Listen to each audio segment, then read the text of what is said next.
The world of easy PG पढ़ाई platform. दूसरे तरीके से कहूँ आज मैं तो ऐसा कहूँगी, welcome to the Haldighati war special. ऐसा क्यों? क्योंकि आज हम राजस्थान के मोस्ट फेमस जो वॉर है जिसके बारे में हम 8th क्लास से ही नाम सुनना तो स्टार्ट कर देते हैं, बट आज जो इस वीडियो लेक्चर में हम टोटली जानेंगे कि हल्दीघाटी का युद्ध क्यों हुआ, किसके बीच में हुआ, और पूरा जो युद्ध का मैदान है उसमें भी चलेंगे कि कहाँ किस हाथी पे मान सिंह बैठे थे, कहाँ महाराणा प्रताप अपने घोड़े चेतक के साथ थे, क्या हुआ, चेतक की मृत्यु कैसे हुई। You are going to get all information in a single video, so please keep watching till end. Haldighati का युद्ध, सबसे पहले तो हमें ये पता होना चाहिए हल्दीघाटी का युद्ध हुआ कब था। हल्दीघाटी का युद्ध हुआ था 18 जून 1576 को।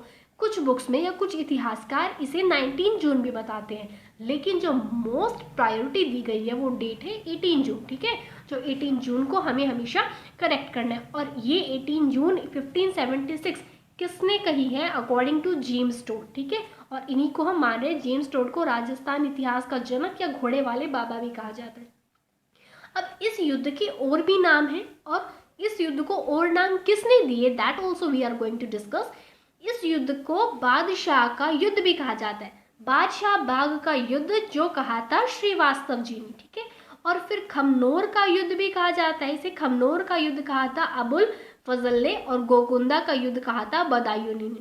बदायूनी ने इस पूरे हल्दीघाटी के युद्ध का आंखों देखा वर्णन लिखा है। कौन सी बुक में? In his book मुंतखाब-उत-तवारीख।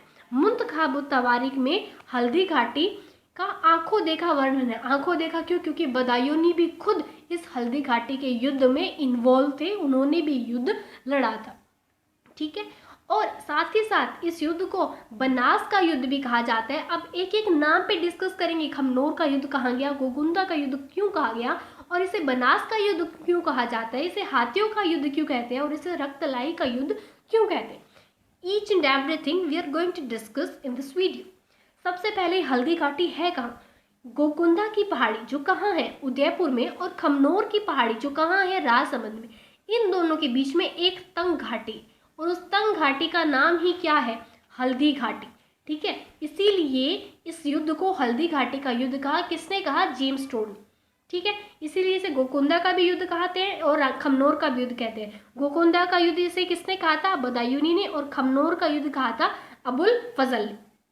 ठीक है, अब गोकुंदा और खमनोर का युद्ध क्यों कहा? क्योंकि जो हल्दीघाटी जो हल्दीघाटी इन दो पहाड़ियों के बीच में, इसीलिए इसका इस पे नाम पड़ा।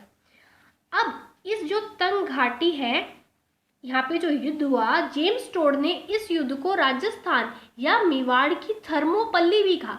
अब थर्मोपल्ली याद कर लेते कि थर्मोपल्ली का रॉट लर्निंग, ठीक है, रट्टा मार लिया, लेकिन थर्मोपल्ली है क्या, क्यों कहते हैं?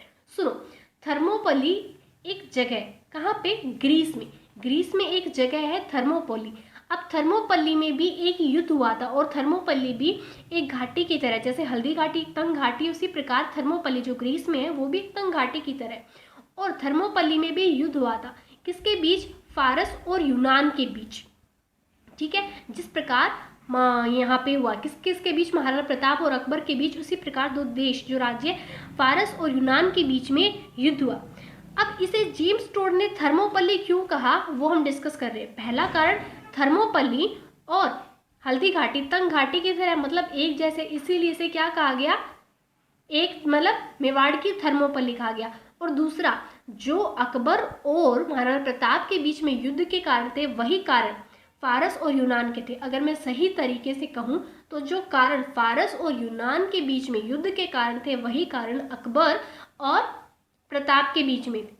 ठीक है, जिस प्रकार प्रताप ने अपनी छोटी सी सेना होते हुए भी अकबर की सेना के सामने घुटने नहीं नीचे टेके और उनसे युद्ध करते रहे, अपनी छोटी सी सेना के साथ अपनी स्वतंत्रता के लिए, अपनी इंडिपेंडेंस के लिए युद्ध करना और इतिहास के पन्नों पे अमर होना, जिस प्रकार महाराणा प्रताप ने किया, वैसा ही कुछ फारस और यूनान के बीच में हुआ। वो मैंने इसमें इंक्लूड नहीं किया है, नहीं तो और भी कॉम्प्लिकेटेड हो जाता। ठीक है, बस इतना याद रखना, इसीलिए इसे मेवाड़ की थर्मोपल्ली कहा जाता है। अब हल्दीघाटी का युद्ध जो हम पढ़ेंगे, जो मैदान में कूदने से पहले हमें जो भी जीके क्वेश्चंस थोड़े बहुत पूछे जाते हैं वो हम एक बार डिस्कस कर लेते हैं। सैनिकों की संख्या, अकॉर्डिंग टू वीर विनोद, जो किसने लिखी है, श्यामल दास ने, इन्होंने बताया कि अकबर की सेना में 80,000 थे सैनिक और प्रताप की महाराणा प्रताप की सेना में 20,000 सैनिक थे। और मून और नैन्सी बताते हैं कि अकबर की सेना में 40,000 और प्रताप की सेना में 9 से 10,000 क्या थे, सैनिक थे। अब इस युद्ध को हाथियों का युद्ध भी कहा जाता है, ठीक है। हाथियों का युद्ध क्यों कहा जाता है, क्योंकि इसी युद्ध के लिए विशेष रूप से कुछ हाथियों को तैयार किया था महाराणा प्रताप ने भी और अकबर ने भी, और हाथियों के मध्य भी युद्ध हुआ। हम बिल्कुल जब इस मैदान में कूदेंगे तब देखेंगे हाथियों को किस तरह तैयार किया गया था। हाथी भी तलवार और खंजरों से लड़ रहे थे, ठीक है, वो हम डिस्कस करेंगे किस प्रकार तैयार किया गया। अब महाराणा प्रताप ने जिन हाथियों को तैयार किया उनके कुछ नाम है, जैसे लूणा है, राम प्रसाद है, चक्रवात है और खांडेराव है। इनके नाम पूछ लिए जाते हैं, ठीक है। लूणा, राम प्रसाद, चक्रवात और खांडेराव, ये नाम देखो बिल्कुल जैसे राजपूत, जैसे खांडेराव, चक्रवात, राम प्रसाद, इसके बारे में बहुत बार क्वेश्चन पूछा जाता है। और राम प्रसाद को अब अकबर ने अपने अंडर में ले लिया था और इसका नाम बाद में राम प्रसाद से बदलकर पीर प्रसाद कर दिया था, वो भी हम डिस्कस करेंगे। और लूणा और राम प्रसाद को बिल्कुल विशेष ट्रेनिंग दी गई थी, बिल्कुल स्पेशल ट्रेनिंग हुई थी इनकी इस हल्दी घाटी के युद्ध के लिए। और अकबर के हाथी थे मर्दाना, गजराज, गजमुख और संपात। मर्दाना हाथी पे कौन बैठे थे, मान सिंह, जिन्होंने हल्दी घाटी के युद्ध का नेतृत्व किया, ठीक है। हल्दी घाटी का युद्ध का नेतृत्व किसने किया था, मान सिंह और आसफ खान ने किया। और इन्होंने विशेष रूप से जिन हाथियों को तैयार किया उनका नाम था गजराज और गजमुख, ठीक है, और संपार और एक रह गए। अब मान सिंह मर्दाना हाथी पर थे और महाराणा प्रताप कौन से, अपने घोड़े चेतक पर थे। इसका तो मुहावरा भी सुना होगा, महाराणा प्रताप का घोड़ा हवा से बातें करता है, ठीक है। अब अकबर की सेना में सिर्फ मुगल सैनिक ही नहीं थे, क्यों, राजपूत सैनिक भी थे। अभी राजपूत सैनिक कहाँ से आए, मान सिंह के राज्य के राजपूत सैनिक भी शामिल थे। अब युद्ध हुआ प्रारंभ, ठीक है, अब युद्ध होता है स्टार्ट। अब इस युद्ध में क्या हुआ, अब सुनो। महाराणा प्रताप अपनी सेना के साथ पहाड़ी पर थे और उनका पहला वार इतना ताकतवर था कि मुस्लिम सेना में भगदड़ मच गई। सुनो, महाराणा प्रताप ने जो मैदानी क्षेत्र था उसको नष्ट कर दिया, अपनी पूरी जो प्रजा के साथ कहाँ पे चले गए थे, पहाड़ी पे, ठीक है। और नीचे अन्न जल वगैरह भी वो पूरा पिछली वीडियो लेक्चर में डिस्कस कर लिया है। अब पहाड़ से अटैक करना ईजी होता है, पिछले वीडियो लेक्चर में बताया था। तो उन्होंने जब पहला वार अपना किया तो इतना वो ताकतवर था कि मुस्लिम सेना डर के भागने लगी, ठीक है। अब मुस्लिम सेना की हिम्मत वापस लाने के लिए एक व्यक्ति थे मिहत्तर खां ने क्या किया, एक अफवाह फैला दी कि स्वयं अकबर एक विशाल सेना के साथ युद्ध करने आ रहे हैं, युद्ध स्थल पर आ रहे हैं, ठीक है, ये अफवाह फैला दी। अब अकबर कहाँ थे, अकबर इस युद्ध में शामिल नहीं थे, ठीक है। अकबर कहाँ थे, इस बार जो नागौर दरबार लगा था अकबर वहाँ अजमेर में इस टाइम थे, ठीक है। और अकबर ने मान सिंह और आसफ खां के नेतृत्व में हल्दी घाटी का युद्ध कराया। अब मिहत्तर खान ने जब ऐसा बोला तब सेना को लगा स्वयं अकबर और एक विशाल सेना के साथ आ रहे हैं, तो वो भी खुद एक हिम्मत आई और वापस युद्ध के लिए तैयार हुए। अब पहला वार किसने जीता, प्रताप ने जीता। अब दूसरा डिस्कस करते हैं। अब मुगल सेना जब की हिम्मत वापस आई, अब मुगल सेना बनास नदी के किनारे एक स्थान रक्त ताल पर आ गई और वहां पे आके क्या हो गया, वहां पे आकर वो इकट्ठी हो गई और प्रताप भी मैदानी क्षेत्र में अपनी सेना उतारने लगे। अब जब पहला वार इनका ताकतवर रहा, मुगल सेना बनास नदी के किनारे एक स्थान है रक्तताल, इसीलिए इस युद्ध को रक्तलाई भी कहा जाता है और बनास का युद्ध भी, क्योंकि ये युद्ध बनास नदी के किनारे हुआ। अब प्रताप भी अपनी सेना को मैदान में उतारने लगे, ठीक है, वो सभी भी वहां इकट्ठे हो रहे हैं और वो जो महाराणा प्रताप है वो भी अपनी सेना के साथ मैदान पे आ रहे। पहले कहाँ से अटैक कर रहे थे, पहाड़ से। लेकिन ग्वालियर के जो एक शासक थे राम सिंह, उन्होंने कहा कि महाराणा प्रताप को आप अपनी सेना मैदान में मत उतारिए, क्योंकि पहाड़ से जब हम अटैक करेंगे, हमारी सेना छोटी है और इतनी जो तोप के गोले वगैरह ये सब जो इक्विपमेंट्स, ये जो औजार के यंत्र लाए हैं वो भी हमारे पास इतने नहीं है। अगर हम भी मैदान में उतर गए तो हमारी सेना मुगलों की सेना का मुकाबला नहीं कर पाएगी और हमारी सेना काफ़ी छोटी है क्योंकि उनके साथ राजपूत सैनिक भी थे। लेकिन महाराणा प्रताप का पहला वार इतना अच्छा गया था, वो इतने जोश में थे कि उनका कहना नहीं माना और युद्ध के पहाड़ से चलकर कहाँ गए, मैदानी क्षेत्र में। और यही इनकी सबसे बड़ी भूल का कारण बनेगी, वो हम आगे डिस्कस करेंगे, ठीक है। वह इनकी सबसे बड़ी भूल थी। अब मुगल सेना ने क्या किया, दोनों सेना आमने सामने आ गई। अब मुगल सेना ने तोप के गोले व तीर छोड़ना शुरू कर दिया। किसकी सेना पर? महाराणा प्रताप की सेना पर। इससे क्या हुआ? प्रताप की सेना में भगदड़ मच गई। अब प्रताप ने हाथियों को आदेश छोड़ने का आदेश दिया। इसी बीच क्या हुआ? जब ये युद्ध शुरू हुआ तो इस युद्ध को शुरू होते होते अब ये जब तोप के गोले वगैरह छोड़े जा रहे हैं तब बिल्कुल दोपहर का टाइम आ गया था और सूरज कहाँ था? बिल्कुल सर पे था। ठीक है, बदायूनी ने जो अपनी बुक लिखी उससे में जानकारी मिलती है। अब बदायूनी ने कहा कि एक समस्या हो रही है। किसको कहा? आसफ खान को कहा कि एक समस्या ये हो रही है क्योंकि हमारी सेना में कुछ राजपूत सैनिक भी है और महाराणा प्रताप की सेना में तो सारे राजपूत सैनिक है। तो जब हम युद्ध कर रहे हैं तो ये हमें पता नहीं चल रहा कि जो राजपूत सैनिक हमसे लड़ रहे हैं वो हमारी सेना का है या फिर विरोधी यानी प्रताप की सेना का है। तो इसके जवाब में आसफ खान ने कहा कि आपके सामने जो आ रहा है बस उसे मारते जाओ। ठीक है, अंत में लाभ तो इस्लाम को ही होना है। ठीक है, मतलब राजपूत ही मरेंगे और फायदा किसका होगा? इस्लाम जो मुस्लिम धर्म है उसी को फायदा होने वाला है। ये बात आसफ खान ने बदायूनी को कही और बदायूनी ने खुद इसे अपनी बुक में लिखा है। अब महाराणा प्रताप ने जब भगदड़ मच गई, प्रताप ने कहा कि हाथियों को छोड़ा जाए। तो जो विशेष रूप से हाथी तैयार किए गए थे लूणा और राम प्रसाद को भेजा गया। और किस प्रकार भेजा गया, किस प्रकार से उनकी स्पेशल ट्रेनिंग हुई, that we are going to see. उनके दांतों पर खंजर और पूंछ में तलवार बांध दी गई। ठीक है, और इनका मुकाबला करने के लिए मुगल सेना भी 2 हाथियों को भेजेंगे। वही इनके स्पेशल जो ट्रेन थे गजराज और गजमुख को भेजा। लेकिन मुगलों ने क्या किया? मुगलों के एक तोपची थे, उन्होंने लूणा और राम प्रसाद के महावतों, महावत यानी जो हाथी को चलाते हैं, जो पर्सन जो व्यक्ति हाथी पे बैठा होता है और हाथी को चलाता है उसको महावत बोलते हैं, महावतों को गोली मार दी। और ठीक है, और हाथियों को अपने कंट्रोल में ले लिया। और ऐसा भी कहा जाता है कि राम प्रसाद को अकबर के सामने पेश किया गया। ठीक है, और अकबर ने इसका नाम बदलकर पीर प्रसाद कर दिया। ठीक है, अब हाथियों के बारे में डिस्कस कर लिया कि हाथियों को भी भेज दिया गया। अब मान सिंह जो किस पे बैठे थे? मर्दाना हाथी पे बैठे थे। प्रताप ने जब देखा कि मान सिंह है और उनको जब मान सिंह दिखे तो प्रताप अपने घोड़े चेतक पर बैठकर उनकी तरफ बढ़े। ठीक है, और उनके घोड़े, ये जो पूरा जो सीन है ये पूरा बिल्कुल एक बार इमेजिन करना। प्रताप के घोड़े चेतक ने अपने दोनों पैर मर्दाना की सूंड पर रखे। मर्दाना कौन? हाथी। हाथी की सूंड पर रखे घोड़े ने पैर, प्रताप के घोड़े चेतक ने।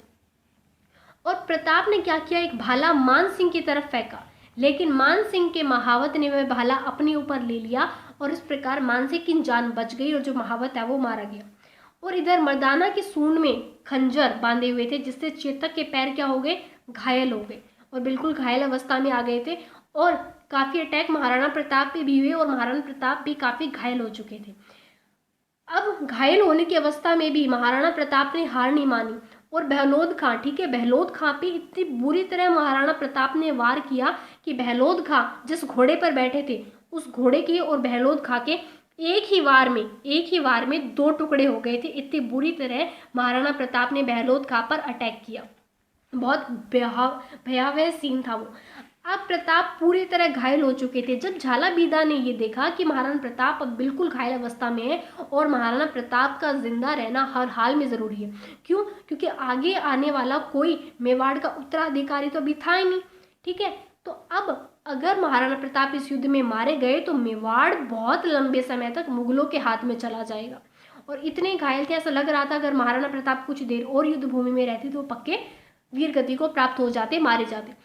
इसलिए झालाबीदा ने मुकुट और राजचिन्ह जो है वो धारण किया और महाराणा प्रताप को बिल्कुल सुरक्षित बाहर निकाल दिया। ठीक है, युद्ध भूमि से बिल्कुल बाहर निकाल दिया। लेकिन चेतक इस युद्ध में पूरी तरह घायल हो चुके थे। ठीक है, चेतक इस युद्ध में पूरी तरह घायल हो चुके थे।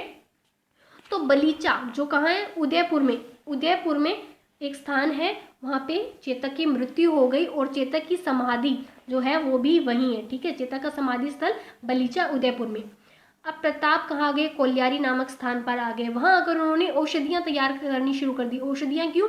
क्योंकि अब जो मुगल सैनिक, जो राजपूत सैनिक है इस युद्ध में कईयों को घायल हुए हैं तो उनके लिए औषधि तो लगानी पड़ेगी, इसलिए उन्होंने औषधियाँ वगैरह तैयार करनी शुरू कर दी कि जब सैनिक आएंगे तो उनके हाथों पे या जहाँ भी वो घायल हुए हैं उनके ऊपर ये औषधियाँ लगा दी जाएगी। अब धीरे धीरे जो युद्ध है ये ठंडा होने लगा और जो मुगल सैनिक है वो भी अपने डेरे की तरफ चलने लगे। ठीक है, और जो राजपूत सैनिक है वो भी अब आने लगे। पूंजा जो भील है, पूंजा भील के बारे में हमने पहले पढ़ा था। पूंजा भील महाराणा प्रताप की इनके साथ अच्छी बनती थी और मेवाड़ की जो रक्षा है इसकी जिम्मेदारी पूंजा को दी गई थी। अब पूंजा ने क्या किया? रात भर मुगल सैनिकों को सोने नहीं दिया। उनसे लूटपाट करते रहे, ठीक है, पूरी रात उनको सोने नहीं दिया। और साथ ही अन्न जल की भी व्यवस्था नहीं थी। क्यों? क्योंकि मैदानी क्षेत्रों में अन्न बोते अगर तो राणा प्रताप मृत्यु दंड दे देते, ठीक है। राजपूत रियासत है मेवाड़, ठीक है, इसमें महाराणा प्रताप ने पहले ही ऑर्डर दे दिया था कि कोई भी मैदानी क्षेत्र में अन्न नहीं उगाएगा, अगर वह अन्न उगाता है तो मृत्यु दंड का भागीदार होगा। ऐसा महाराणा प्रताप के आदेश थे और किसी ने भी उनके आदेश का उल्लंघन नहीं किया, इसीलिए मुगल अपने खाने पीने की व्यवस्था नहीं कर पाए और उन्हें अपने ही ऊँटों और घोड़ों को काट कर खाना पड़ रहा था। इस तरह मतलब जिस तरह वो अपने ऊँटों घोड़ों को काट कर खा रहे थे, उनसे लूटपाट की जा रही थी, इस तरह लग रहा था कि मुगल यहाँ पे किस तरह रह रहे हैं, कैदियों की तरह वहाँ रह रहे हैं। अब बात करते हैं मोस्ट इम्पॉर्टेंट की, जो युद्ध के लास्ट में बात की जाती है कि इस युद्ध में विजय किसकी हुई। इस युद्ध में जो मेनली राजस्थान बोर्ड की बुक्स है उसमें विजय महाराणा प्रताप की बताई जाती है, क्योंकि अकबर ने ये आदेश दिए थे कि आप हल्दी घाटी का युद्ध जो करने जा रहे हैं इसमें मुझे महाराणा प्रताप चाहिए, चाहे जीवित या मृत। लेकिन जो मानसिंह और आसफ खां ये लाने में असफल रहे थे, महाराणा प्रताप को तो वहाँ से भगा दिया गया, मतलब वहाँ से सुरक्षित बाहर निकाल दिया गया था, महाराणा प्रताप वहाँ से चले गए थे। अब ना ये महाराणा प्रताप को जीवित ला पाए, ना ये महाराणा प्रताप को मृत ला पाए, इसीलिए इस युद्ध में जो मतलब अगर मुगलों का जो मोटिव समझे कि उनका मोटिव ये था कि महाराणा प्रताप को लेके जाना, तो जो मोटिव पूरा नहीं हुआ, इसीलिए इस युद्ध में विजय महाराणा प्रताप की मानी जाती है। अगर हम विजय मुगलों की माने तो मुगलों की विजय होते हुए भी वैसा देखा जाए तो पराजय थी। क्यों? क्योंकि उन्हें वहाँ पे अपने ही घोड़ों और ऊँटों को काट कर खाना पड़ रहा था, खाने पीने की कोई व्यवस्था नहीं थी, उनसे लूटपाट भी की गई। और साथ ही जब मानसिंह और आसफ खां अकबर के सामने आए तो उन्हें काफ़ी फटकार भी सुननी पड़ी थी अकबर से। तो इस तरह सोचा जाए तो जिस युद्ध में जीत महाराणा प्रताप की हुई, और वैसे देखे तो जो वॉर था वो टाई हो गया था। इस युद्ध में किसी की भी जीत नहीं हुई और ना ही किसी की हार हुई, ठीक है। अब नेक्स्ट वीडियो लेक्चर में हम डिस्कस करेंगे महाराणा प्रताप वापस अपना पूरा मेवाड़, मतलब कुछ हिस्सों को छोड़कर ऑलमोस्ट 90% मेवाड़ वापस अपने अंडर में ले लेंगे, जो भी मुगल सेना के पास है। वापस अभी वो जंगलों में भी जाएंगे, उनको वापस पूरा हम पढ़ेंगे, ठीक है। और उनको अगला आने वाला जो उत्तराधिकारी है वो भी डिस्कस करेंगे कौन बनेगा in the next video. Till then bye bye, take care, thank you.